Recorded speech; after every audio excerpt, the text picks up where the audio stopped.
पद के गोहाना में जन उत्थान रैली को करेंगे संबोधित। मुख्यमंत्री मनोहर लाल समेत बीजेपी के वरिष्ठ नेता रहेंगे मौजूद। फिलहाल आगे बढ़ते हैं। आज केंद्रीय गृह मंत्री अमित शाह हरियाणा दौरे पर आने वाले हैं और इस दौरान अमित शाह सोनीपत के गोहाना में जन उत्थान रैली को संबोधित करेंगे।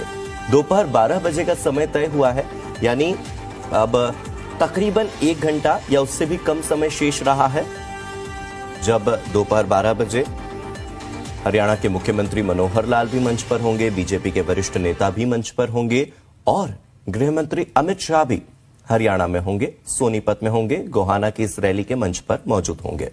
बीजेपी आज की इस रैली के जरिए 2024 के चुनाव का शंखनाद करेगी, क्योंकि साल 2024 न केवल लोकसभा चुनावों के लिहाज से महत्वपूर्ण है बल्कि हरियाणा के लिहाज से भी काफी इंपॉर्टेंट है। और इसी के साथ बीजेपी ने यह दावा किया है कि रैली में बड़ी संख्या में लोग हिस्सा लेने वाले हैं। कितने लोग इस रैली में आएंगे, ये भारतीय जनता पार्टी का एक तरह से शक्ति प्रदर्शन होगा। जितने ज्यादा लोग उतने ज्यादा लोग बीजेपी से जुड़े हुए हैं, यह संदेश बीजेपी देने की कोशिश करेगी।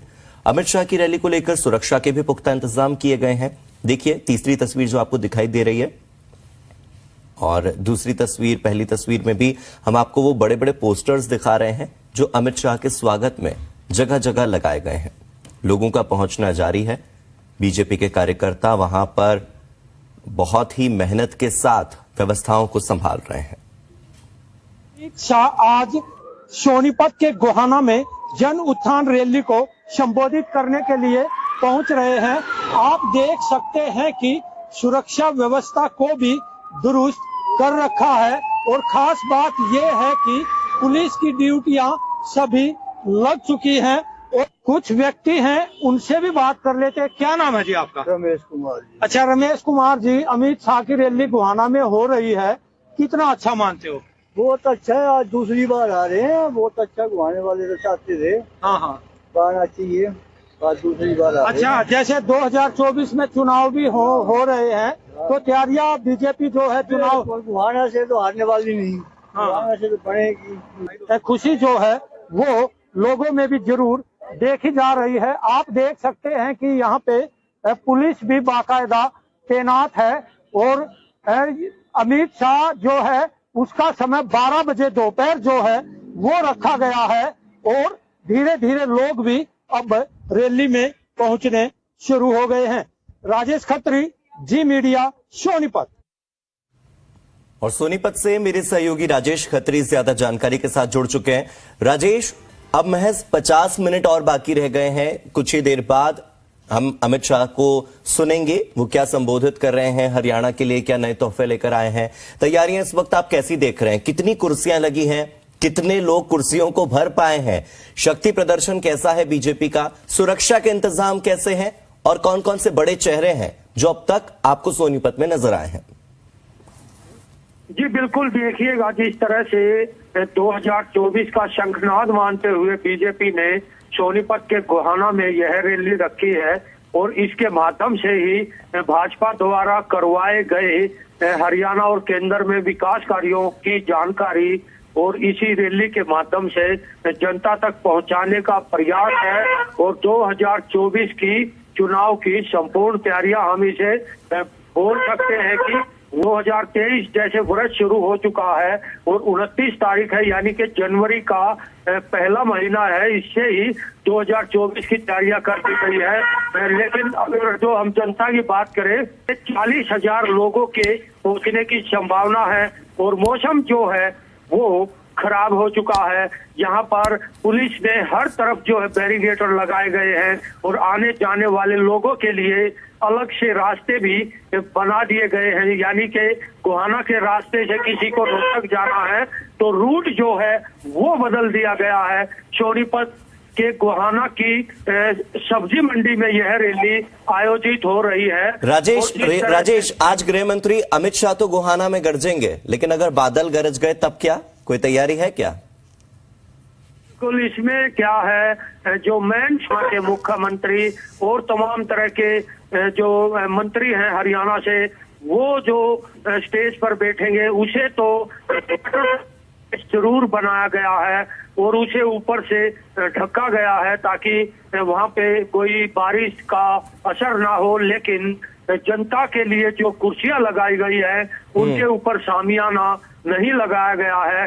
जिस तरह से अगर तेज बारिश आ जाती है तो जनता को जरूर भारी परेशानी होने वाली है, क्योंकि मौसम विभाग ने भी अलर्ट जो है घोषित किया था और हम कह सकते हैं कि हल्की बूंदाबांदी तो अभी से ही शुरू हो गई है। हालांकि राजेश, इससे पहले भी मौसम विभाग की ओर से दिल्ली एनसीआर में और आसपास के रीजन में ये अलर्ट जारी किया गया था कि बारिश होगी 26 जनवरी के आसपास, 23 जनवरी से 25 जनवरी, लेकिन तब भी हल्की फुल्की बूंदाबांदी के साथ बारिश हुई और थोड़ा बहुत हमें बादल दिखे, लेकिन बहुत तेज बारिश नहीं हुई। तो ऐसे में अगर तेज बारिश नहीं होती है तो यह आयोजन निश्चित तौर पर सफल होगा। अब हम बात कर लेते हैं कार्यक्रम स्थल की। राजेश, जितना मैं जानता हूं, गोहाना में जगबीर सिंह मलिक कांग्रेस के हैं। इसके अलावा बात अगर सोनीपत की करें तो मुख्यमंत्री मनोहर लाल और भूपेंद्र सिंह हुड्डा को अगर हम हटा दें तो बहुत बड़े अंतर से, बहुत बड़े मार्जिन से जीत हासिल करने वाले विधायक भी यहां से कांग्रेस के ही हैं। जी बिल्कुल, देखिएगा अगर जो हम सियासी बात करते हैं तो इसमें विशेष रूप से जिस तरह से गोहाना में जगबीर सिंह मलिक जो है वो कांग्रेस के विधायक है। इसके अतिरिक्त बड़ौदा विधानसभा से भी जिस तरह से यहाँ पे कांग्रेस का ही विधायक है बालू। इसके अतिरिक्त सोनीपत की भी अगर हम बात कर लेते हैं तो यहाँ भी कांग्रेस का ही विधायक है। इस तरह से 3 विधायक जो है वो कांग्रेस के हैं और चौथा विधायक भी यहाँ से कांग्रेस का है। जिस तरह से खरखोदा विधानसभा की बात है, विधानसभा क्षेत्र है सोनीपत डिस्ट्रिक्ट में, इसमें जो है राजेश, यानी कि कुल मिलाकर यह समझा जाए कि कांग्रेस के गढ़ में सेंध लगाने की शुरुआत कर दी है गृह मंत्री अमित शाह ने, और शुरुआत भी की है कहां से? सोनीपत से, जो कि कांग्रेस का गढ़ है। बहुत बहुत शुक्रिया इस जानकारी के लिए। तो गोहाना में जन उत्थान रैली को जब अमित शाह संबोधित करेंगे आपको सुनाएंगे क्या कह रहे हैं अमित शाह। फिलहाल आगे बढ़ते हैं। और आज केंद्रीय गृह मंत्री अमित शाह हरियाणा दौरे पर हैं। इस दौरान अमित शाह सोनीपत के गोहाना में जल्द ही जन उत्थान रैली को संबोधित करने वाले हैं।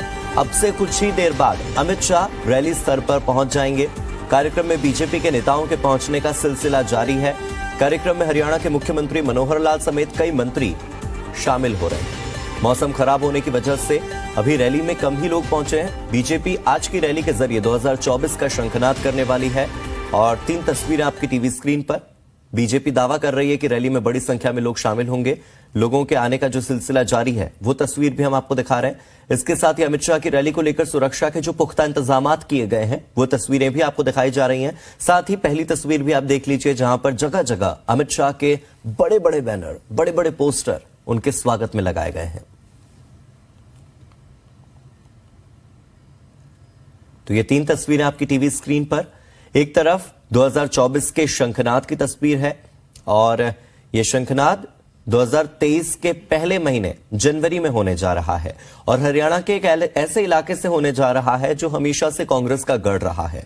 गोहाना कह लें, सोनीपत कह लें, यह पूरा इलाका हमेशा से कांग्रेस का गढ़ रहा है और ऐसे में यहां पर अमित शाह कांग्रेस के गढ़ में सेंध लगाने जा रहे हैं और 2024 की शुरुआत जो है चुनाव की तैयारी की वो आज करने जा रहे हैं। सोनीपत से मेरे सहयोगी राजेश खत्री जुड़े हुए हैं मेरे साथ। ज्यादा जानकारी और लगेगी गृह मंत्री अमित शाह के संबोधन में, और मुख्यमंत्री पहुंच चुके हैं कार्यक्रम स्थल पर या भी उनका आना बाकी है? जी बिल्कुल, देखिएगा पहले जिस तरह से 12 बजे का टाइम दिया था अब उसको बढ़ाकर 1:30 बजे कर दिया गया है।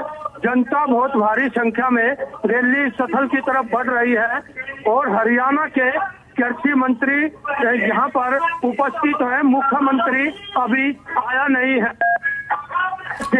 ठीक है राजेश, तो अभी कृषि मंत्री जेपी दलाल पहुंच चुके हैं और मुख्यमंत्री का आना बाकी है। मौसम क्या कह रहा है अभी?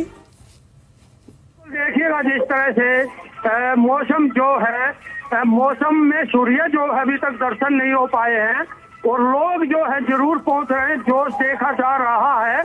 यहाँ हम खास तौर से ये भी जानकारी जरूर बता देना चाहते हैं कि रैली स्थल पर खास तौर से देश के प्रधानमंत्री नरेंद्र मोदी, गृह मंत्री अमित शाह और राष्ट्रीय अध्यक्ष के अतिरिक्त जो प्रदेश अध्यक्ष के भी बड़े जो है होल्डिंग जो है ये लगाए गए हैं और लोग जो है सुरक्षा व्यवस्था के बीच से चेकिंग करवाते हुए रैली स्थल पर भारी संख्या में पहुंच रहे हैं। जी राजेश, कितने लोग पहुंचे हैं? संख्या सैकड़ों में है, हजारों में है?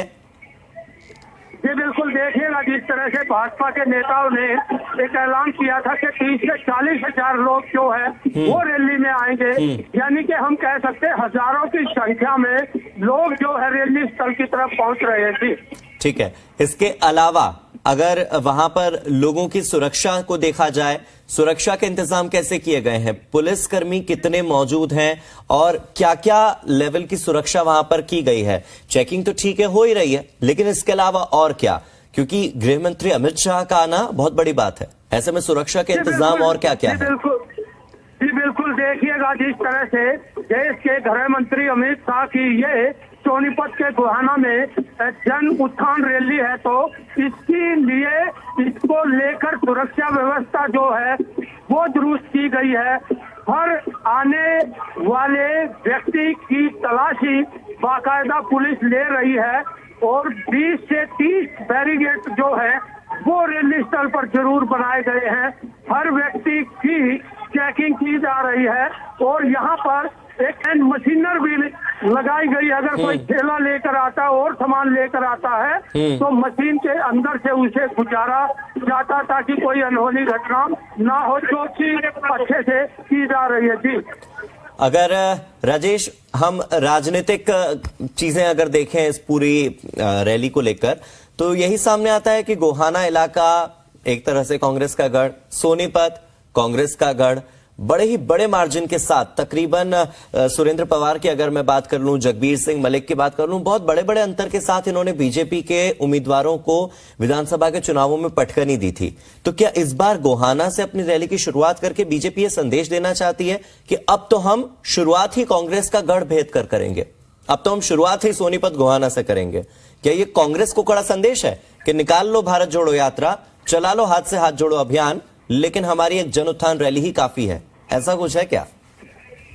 जी बिल्कुल, देखिएगा जिस तरह से आपने यह जो शब्द बोले हैं ये बिल्कुल सत्य है। इसका एक कारण है कि यहाँ पे 6 विधानसभा क्षेत्र लगते हैं गोहाना और सोनीपत जिला में।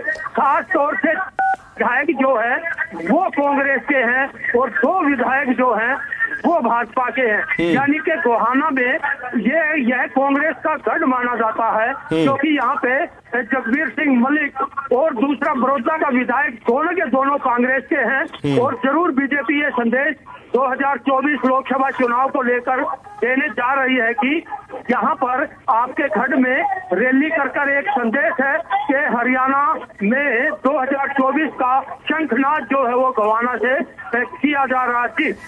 ठीक है राजेश, बहुत बहुत शुक्रिया इस पूरी जानकारी के लिए।